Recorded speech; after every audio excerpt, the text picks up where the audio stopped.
Bismillahirrahmanirrahim. Assalamualaikum warahmatullahi wabarakatuh. Alhamdulillahi rabbil alamin. Assalatu wassalamu ala asrafil anbiya'i wal mursalin wa ala alihi wa sahbihi ajma'in. Amma. Pertama dan yang paling utama sekali, marilah kita panjatkan puji beserta syukur kita atas kehadiran Allah Subhanahu wa Ta'ala, yang mana Dia telah memberikan kita nikmat kesehatan dan nikmat kesempatan. Salawat beriringkan salam tak bosan-bosannya kita hadiahkan kepada ruh Nabi besar kita Muhammad Rasulullah Sallallahu Alaihi Wasallam, yang berlapaskan doa Allahumma salli ala Muhammad wa ala ali Muhammad. Adapun kata-kata penghormatan yang sama-sama kita hormati yaitu dosen pengampu mata kuliah perkembangan masyarakat dunia, yaitu Bapak Repinaldi SPD MPD, dan teman-teman sekalian.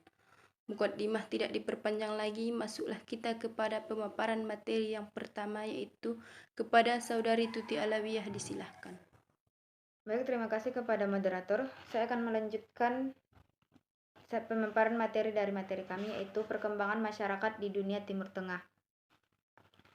Jadi Timur Tengah dan Afrika Utara ataupun MENA merupakan kawasan dengan keragaman ekonomi yang mencakup negara-negara dengan warisan yang sama, tingkat pendapatan per kapita yang sangat berbeda, dan serangkaian tantangan yang sama. Secara historis, ketergantungan pada kekayaan minyak di banyak negara dan warisan perencanaan terpusat di negara-negara lain telah memainkan peran utama dalam membentuk strategi pengembangan kawasan MENA tersebut. Meskipun stabilitas ekonomi makro tetap terjaga, kawasan MENA secara keseluruhan gagal menghasilkan tingkat pertumbuhan yang tinggi dan berkelanjutan. Berbeda dengan negara-negara berkembang lainnya, kawasan MENA ini berkinerja buruk sejak tahun 1970-an dan sebagai akibatnya tidak memperoleh manfaat penuh dari globalisasi dan integrasi ekonomi dunia. Lalu dalam hal apa kinerja pertumbuhan Selanjutnya, kinerja ekonomi pada kawasan MENA. Pertumbuhan PBD real per kapita di kawasan MENA selama 30 tahun terakhir hampir stagnan dibandingkan dengan negara berkembang lainnya. Hal ini sebagian mencerminkan pelemahan pasar minyak yang berkepanjangan karena produsen di luar kawasan MENA memperoleh pangsa pasar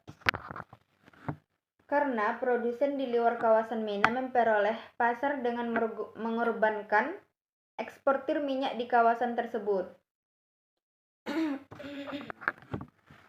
Beberapa negara penghasil minyak seperti Republik Islam Iran, Kuwait, dan Oman telah mengatasi prosiklikitas ini dengan menghadirkan dana stabilitas minyak atau OSF yang menyimpan sebagian penerimaan minyak di luar negeri yang pada dasarnya mensterilkan arus masuk devisa.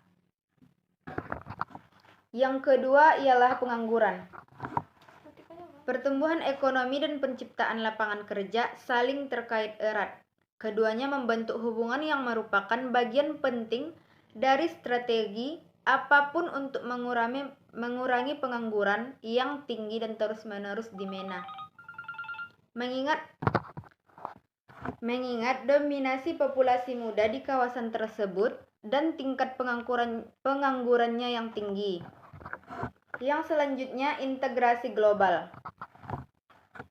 Ukuran umum globalisasi menggambarkan integrasi kawasan MENA yang relatif lemah dengan ekonomi dunia. Kawasan tersebut menerima sepertiga dari FDI yang diharapkan untuk negara berkembang dengan ukuran yang sebanding, dan sebagian besar berkontribusi di beberapa negara.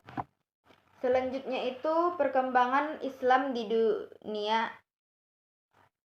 Eropa. Pada zaman dahulu, untuk menyebarkan sebuah pengaruh atau ajaran, dari peradaban suatu masyarakat perlu menaklukkan atau melakukan kekerasan agar budaya dan peradaban bisa diterima oleh peradaban lain. Akan tetapi, pada era globalisasi saat ini, untuk menyebarluaskan suatu ajaran, ideologi, maupun budaya tidak perlu dilakukan dengan melalui kekerasan. Karena kemudahan yang ada dalam globalisasi tersebut dapat dengan mudah menyebarkan barang, jasa, budaya, dan lainnya. Majunya teknologi, informasi, dan komunikasi memudahkan masyarakat dunia mengetahui dengan jelas peristiwa atau perkembangan apa yang terjadi di negara lain.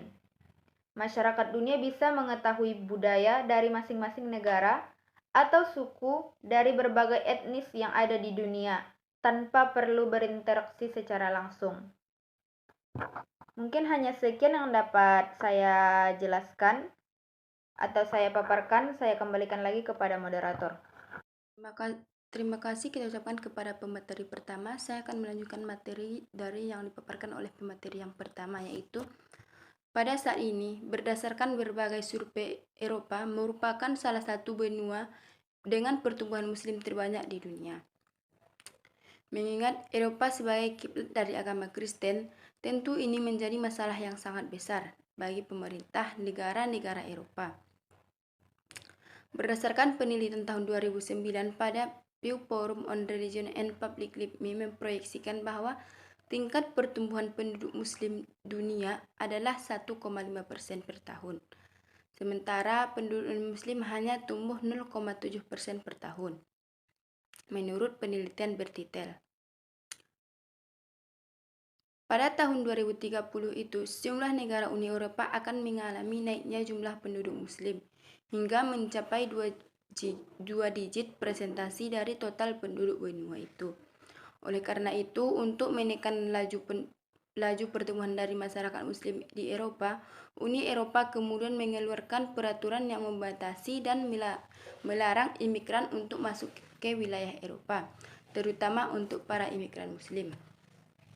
Di sini kami mencoba mengangkat kasus bagaimana kondisi para imigran muslim yang ada di Eropa, terutama Prancis yang merupakan negara dengan populasi muslim terbesar di antara negara Eropa.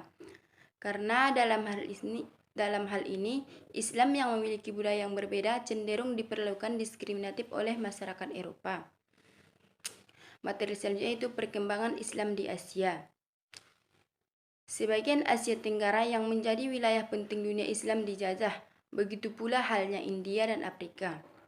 Sementara dengan tumbuhnya kekuatan Rusia sebagai sebuah bangsa kaum muslim di wilayah utara, misalnya Kaspia dan Asia Tenggara, mulai merasa ditekan oleh kekuatan baru itu. Kerajaan Turki, Persia, dan Afrika Utara tidak disentuh, tapi pada abad ke-18 Masehi, sebagai jantung dunia Islam, mereka mulai merasa diancam oleh pelanggaran-pelanggaran Barat. Pada akhir abad ke-20, ketika seluruh dunia Islam memperoleh kebebasan secara fisik, kaum muslim di wilayah-wilayah itu justru mengalami depresi oleh arus globalisasi yang lebih kompleks. Peristiwa yang membangkitkan kesadaran dunia Islam terhadap ancaman bahaya dan tantangan dari Barat adalah invasi Mesir dan oleh Napoleon pada tahun 1798 Masehi.